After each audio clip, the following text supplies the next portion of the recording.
Welcome to the Evidence-Based Strategies series, Guiding the Targeted Improvement Plan Process.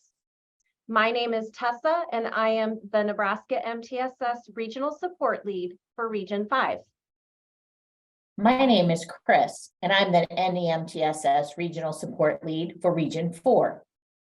And my name is Kayla, and I am the MTSS Regional Support Lead for Region 2.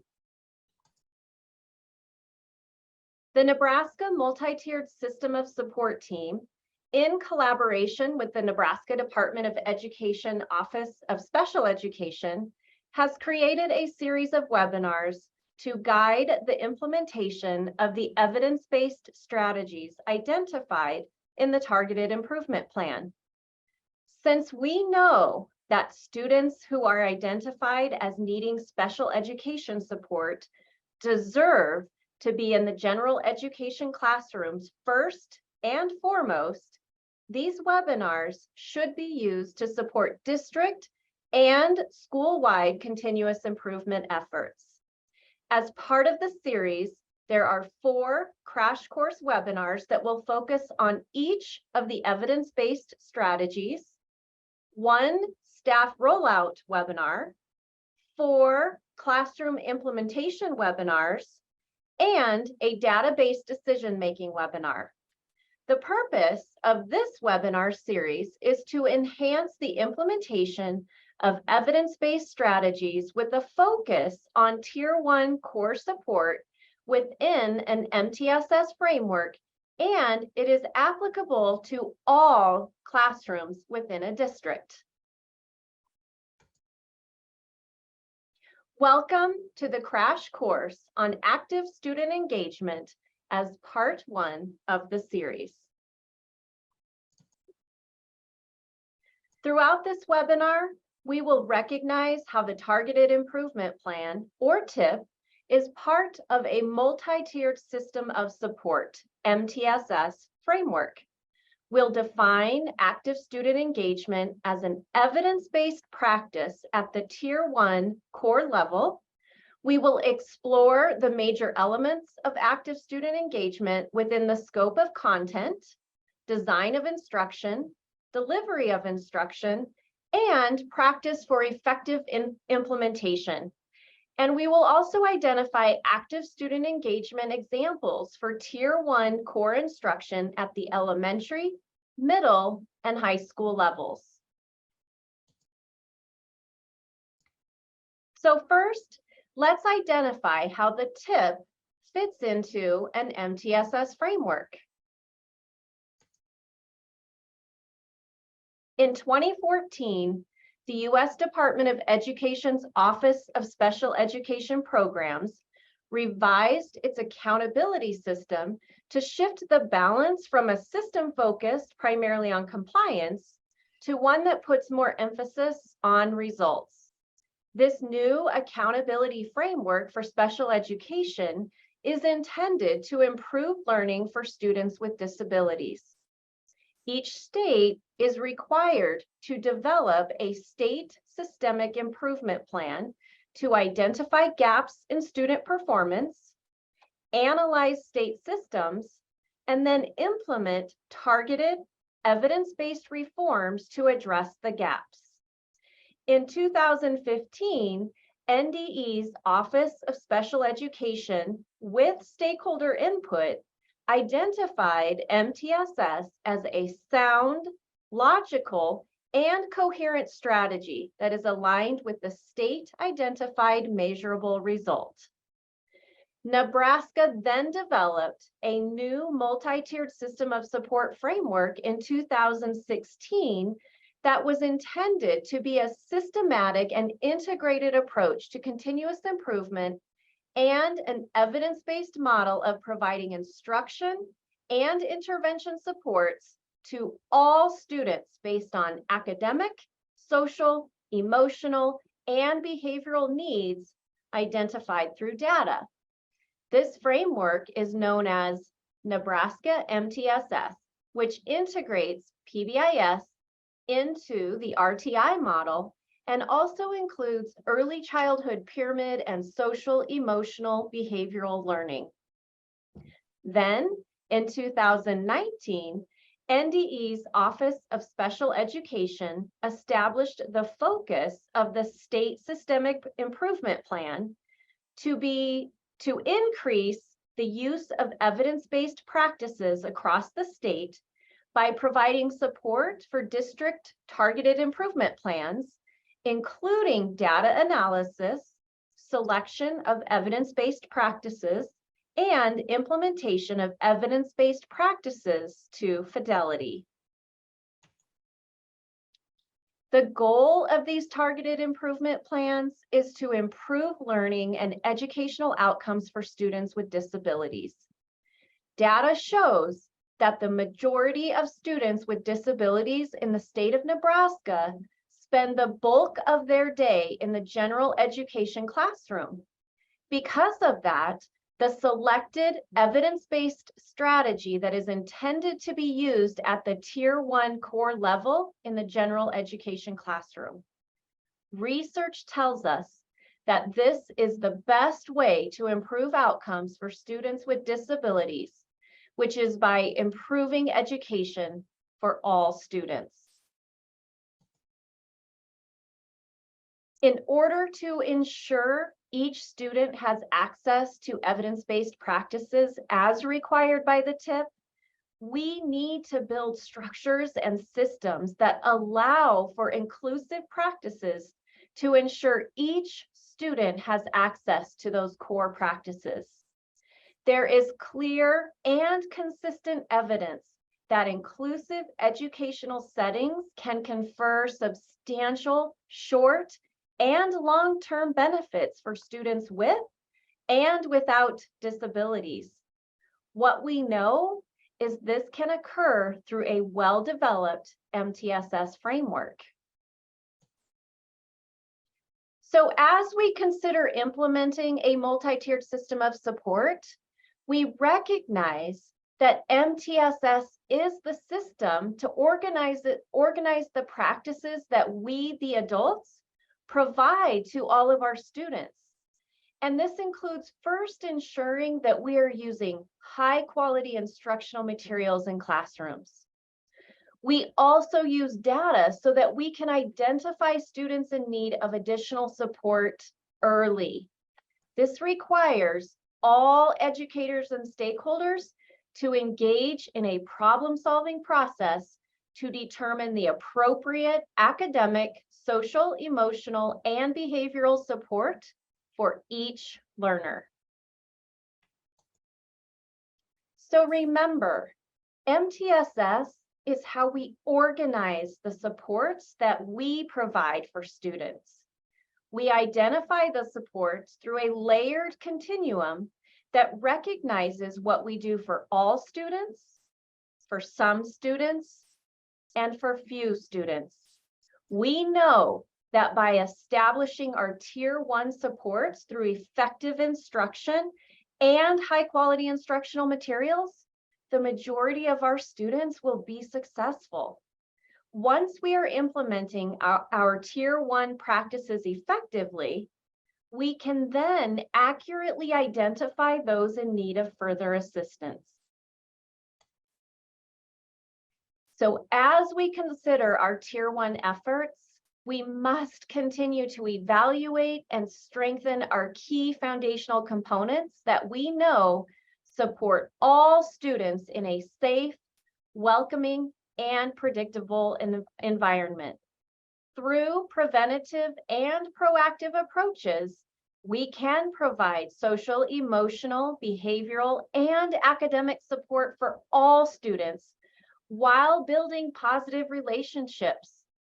Through processes such as the Targeted Improvement Plan, we can focus on the fidelity of implementing evidence-based practices such as active student engagement by establishing a supportive atmosphere. Now that we have an understanding of the Targeted Improvement Plan, let's move on to defining active student engagement as an evidence-based practice at the Tier 1 core level. Experts view student engagement as a multidimensional construct. Students can display engagement in multiple ways. Behavioral engagement. Students are outward effort and their participation, such as hand raising, watching, and eyes on the teacher, and answering questions. There's affective engagement, where it has the positive feelings about the learning process. Students are motivated to learn, and they take responsibility for their learning. Cognitive engagement is self-regulation. They're taking risks. They're monitoring their own progress. They're having metacognition and reflection. Affective engagement means that students are comfortable talking to their peers. They engage in group learning.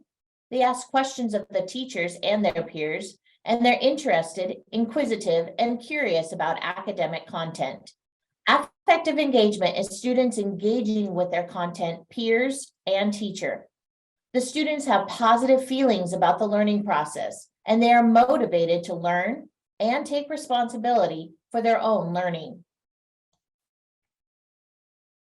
Behavioral engagement. Behavioral engagement includes watching the teacher and answering questions. They're attending and participating in class activities and discussions. Students participate in school functions. They do study. They complete their assignments. This may be what we think of most often when we think of engagement, what we can see the students doing. Cognitive engagement. Cognitive engagement has where students are desiring the challenges. They're self-regulating their own learning. They plan and monitor and evaluate their own thinking and their own learning experience. Cognitive engagement is students being cognizant or aware of their own thinking and learning.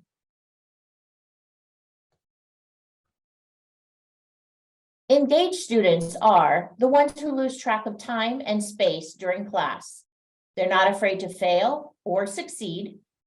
They're able to express their honest opinions and concerns to peers and their teachers.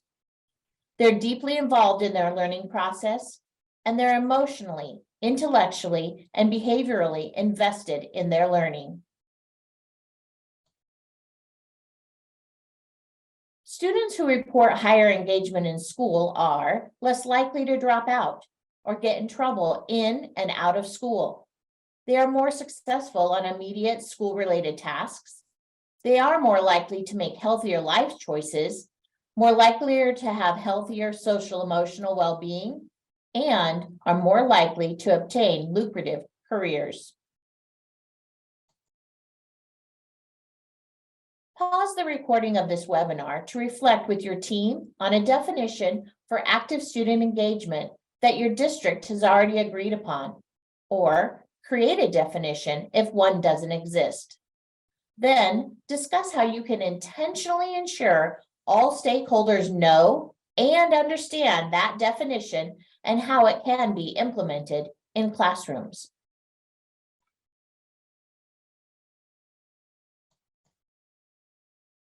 Now let's explore the 4 major elements of active student engagement. The 4 major elements of active student engagement taken from high leverage practices are establishing culturally responsive routines, expectations, and procedures, building positive teacher-student relationships, using a variety of strategies that we use to ensure that student engagement, and then actively monitoring for engagement and providing ongoing and specific feedback. The first element of active student engagement that we will explore is to establish culturally responsive routines, expectations, and procedures. Routines and procedures are methods used with intentionality to efficiently and effectively carry out a recurring task or action. When we teach the routines and procedures and then maintain those expectations, over time, They will become automatic and they will be done independently. It's important to know why routines and procedures are important because they take time to put them in place, and we all know our time is valuable. Establishing routines and procedures can be looked at as an investment because when they are in place, students can successfully participate in classroom activities, their learning, and function effectively in the school environment. They maximize time and reduce confusion when using a variety of activities. Classroom disruptions are greatly reduced, and students are taking responsibility for their own learning. The expectations adults have for students greatly influences their achievement and ultimately their lives. When our expectations are positive, we create an environment in which instruction and learning can take place most effectively. Students who are expected to achieve usually rise to that challenge. So start with setting the positive expectations of students using yet instead of can't when describing their learning. A classroom grounded with positive expectations provides an environment where students are capable of high levels of growth and have the capacity to take responsibility of their own learning. When we foster an inclusive environment where each student is valued, respected, and empowered, we are creating a culturally inclusive classroom that ensures each student has access to core practices. And we can do that by valuing and embracing each other's differences, perspectives, and points of view, intentionally planning learning that values students' lived realities, cultural identities, and heritages, as we all are supporting and partnering with a wide representation of community agencies. Setting positive and high expectations, acknowledging students' various backgrounds, and creating a structured environment are some of the many methods that teachers can use to make sure students feel seen, valued, and heard. And all of those feed into Hattie's #1 indicator of student success, teacher estimates of achievement, which has an effect size of 1.46, which is compared to 0.4, and 0.4 is the average effect size. When we set students up for success, they will succeed. Here's another opportunity for you and your team to pause the recording of this webinar for some reflection. We'd like you to think about and talk about the value of establishing culturally responsive routines, expectations, and procedures, and then start thinking about ways you can intentionally establish culturally responsive routines, expectations, and procedures.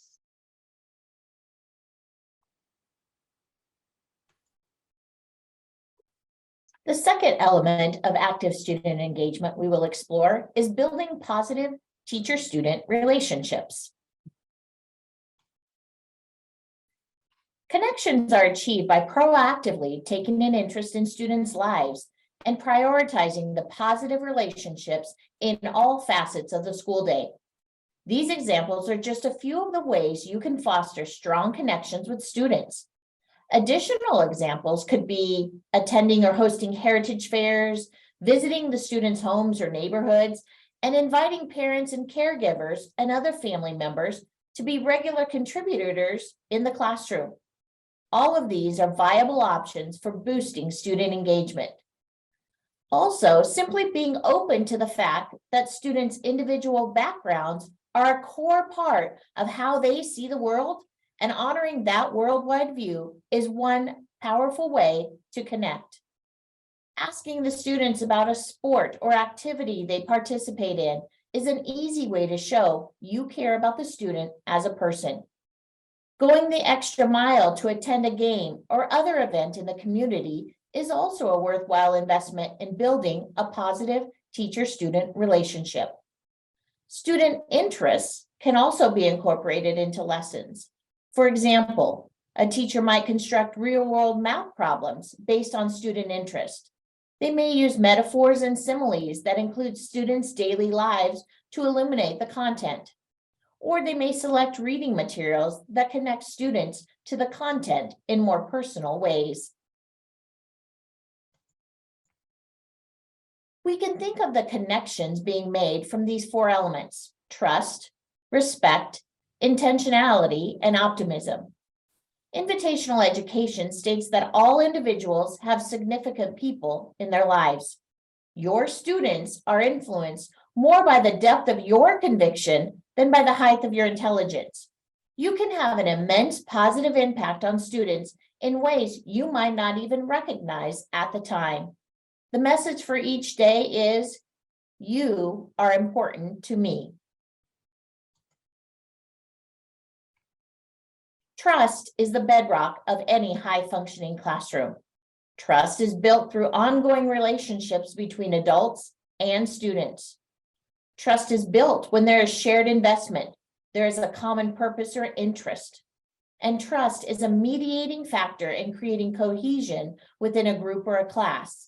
That's by promoting academic risk-taking, ensuring feelings of satisfaction, and it also contributes to the successful problem resolution. Student engagement is also fostered through mutual respect. Respect fosters actions that communicate an understanding of everyone's autonomy, identity, and they value within their classroom or learning community. Respect also brings about a sense of shared responsibility. Student engagement is promoted within the practices, policies, processes, and programs within a classrooms and schools when they are intentionally and carefully designed for all students and adults. Intentionality conveys trust, respect, and optimism to all students, all staff, and all community members. The definition of optimism involves thinking positively about the future, even when things go wrong. It's about looking objectively at a situation and consciously focusing on the good. Student engagement is noticeable when students have optimism. It is evident as they support the learning of their peers and when they take responsibility for finding ways to help themselves and others reach their potential.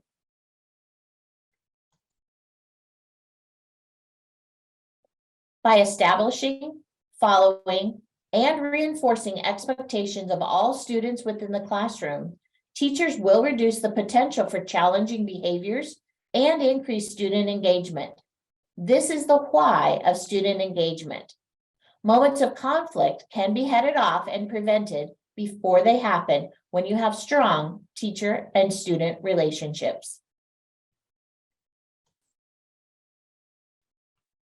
Take some time now and pause this recording to reflect independently or with your team on the value of building positive teacher-student relationships and discuss 3 to 5 ways you can or have already intentionally built positive student-teacher relationships.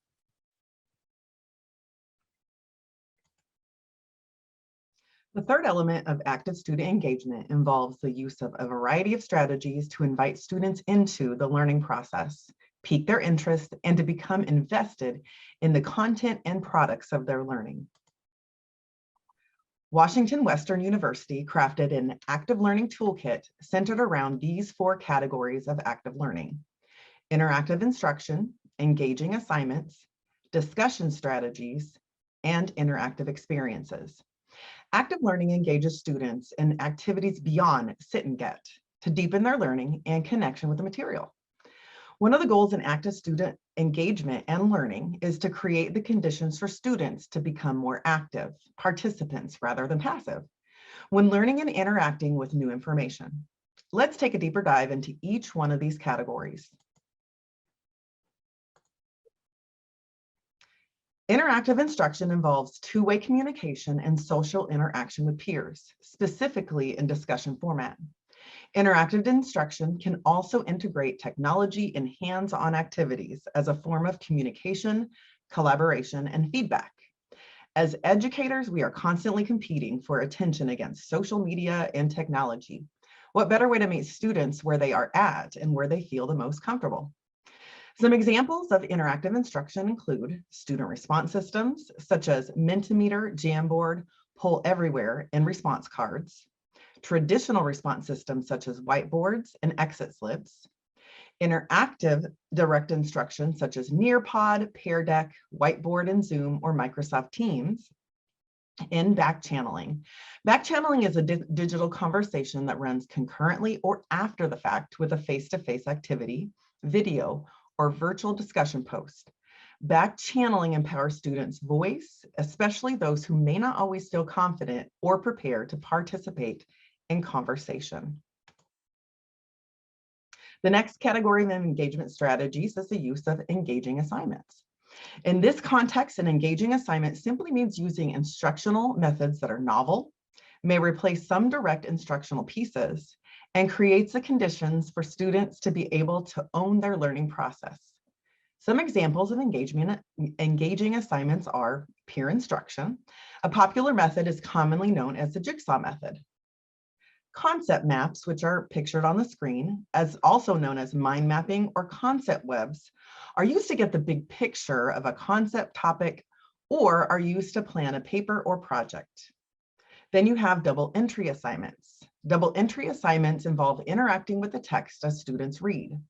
Double entry assignments are structured to help students summarize sections of text by drawing a picture of that section, explaining their thoughts about the events or characters, or by encouraging students to ask questions about a particular section when they are confused or need additional expectations. And the last one is interactive and challenge projects and assignments. They are ways of ditching that traditional scavenger hunt that you've been doing for the last 5 years. These projects and assignments might consist of creating assignments utilizing a platform such as Breakout EDU, or creating a project utilizing the concept of The Amazing Race or other popular games or game shows.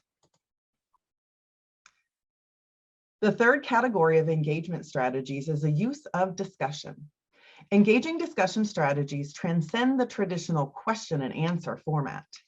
However, these strategies may not be spur-of-the-moment activities. Rather, they are well-planned and structured activities to extend students' learning of new or already mastered learning. Some examples of discussion strategies include Socratic seminars, which are a deep dive into two interconnected texts or topics. Socratic seminars involved an inner and outer circle and a carefully defined discussion protocol. Another strategy is peer or small group discussions or idea sharing. Examples of these are Think, Ink, Pair, Share, Give One to Get One, and Inside-Outside Circle. The third strategy is a good old debate. Of course, students love to argue with one another. The key to holding debates, however, is to push students' thinking and ask them to argue an opposing viewpoint. The next strategy is the fishbowl method, which is a variation of an inside-outside circle with a very structured process and discussion protocol. The last strategy is restorative circles. Restorative circles can be used as a relationship building strategy and as a method to have a sequential or structured discussion in any contact area. The last category of engagement strategies is the use of interactive experiences. Interactive experience involves hands-on in the field applications of new learning. With interactive experiences, the teacher acts more of the manner of guide on the side rather than sage on the stage. A few examples of interactive experiences are collaborative learning, which are situations in which 2 or more students learn or attempt to learn something new together. Unlike individual learning, students engaged in a collaborative learning play to one another's resources and skills. Another strategy is gamifying.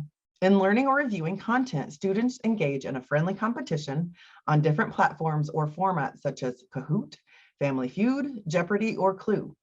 A notable example is in Nearpod would be the murder mystery components. One of my favorites and passions is problem or project-based learning. This is where students choose and solve real-world community problems utilizing skills and concepts learned in class. Project-based learning is often referred to as service learning projects. However, they may not always lead to that format. The last strategy is inquiry-based learning.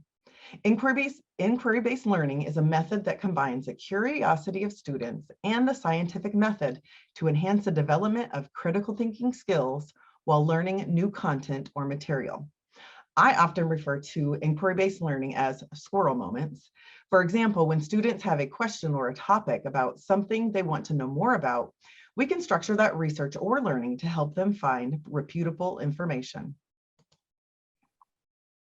Please pause the recording of this webinar to reflect independently or with your team to brainstorm how you can use a variety of strategies to invite students into the learning process.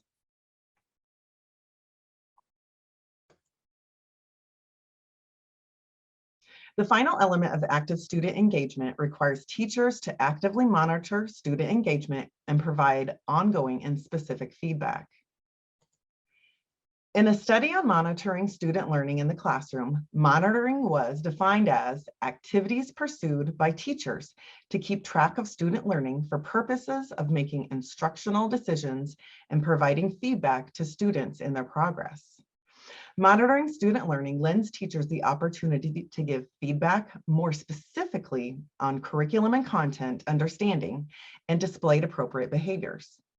It allows teachers to adjust instruction and provide targeted and intensified supports in the moment and as needed.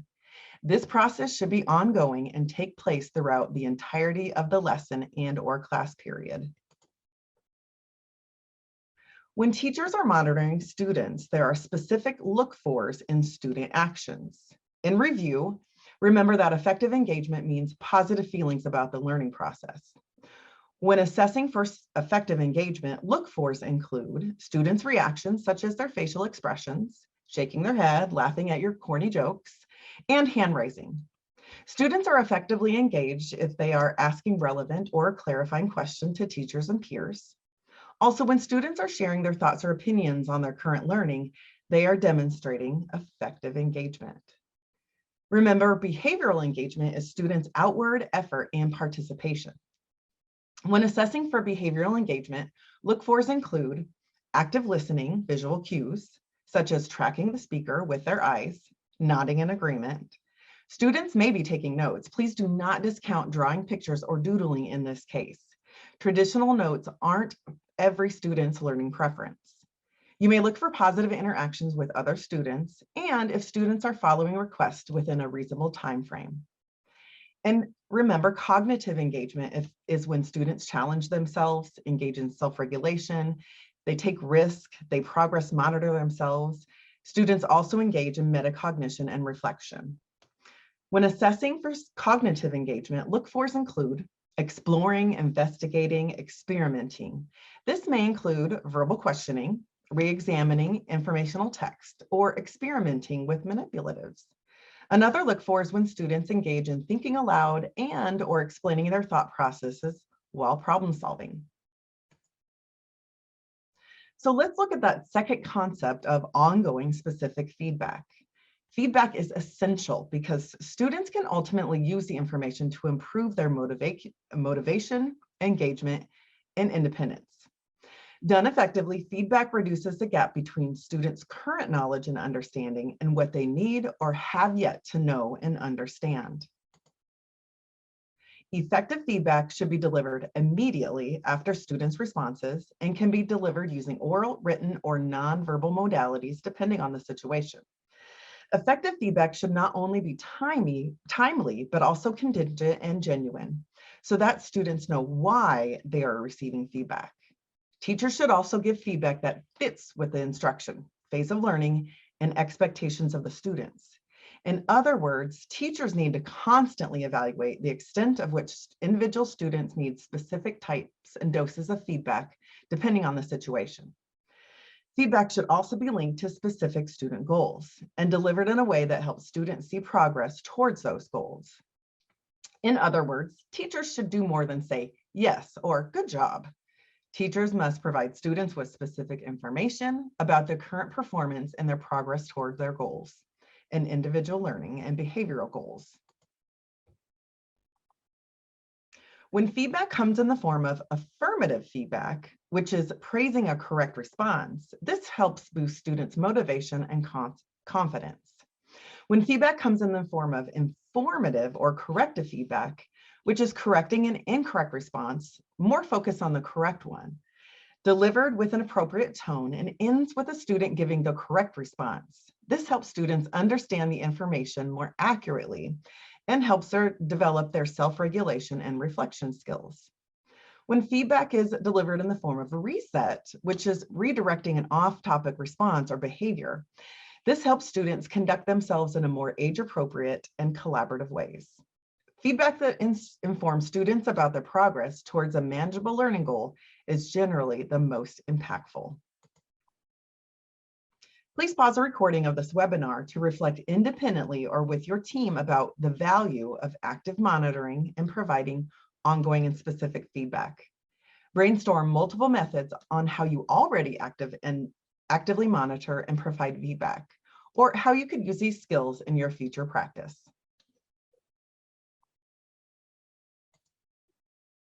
To review, throughout this webinar, we recognized how the Targeted Improvement Plan, or TIP, is part of a multi-tiered system of support framework.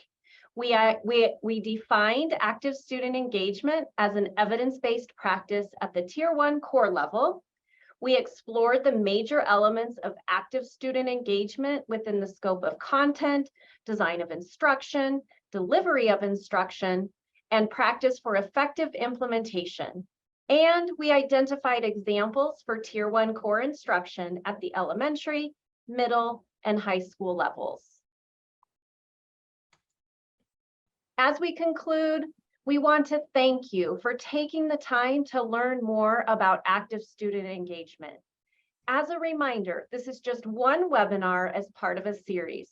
If you would like to learn more about the other 3 evidence-based strategies identified in the Targeted Improvement Plan, you can view a crash course webinar for each of those 3.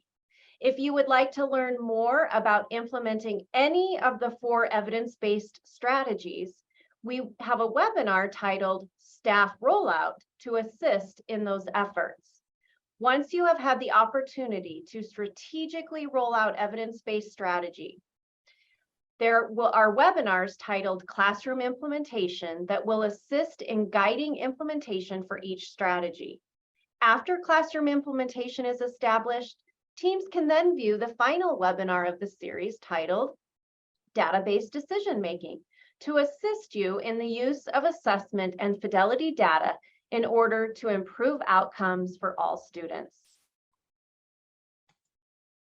Please visit the NEMTSS website at nemtss.unl.edu to view all of the webinars, as well as find the information needed to contact your regional support lead to address any questions that you might have.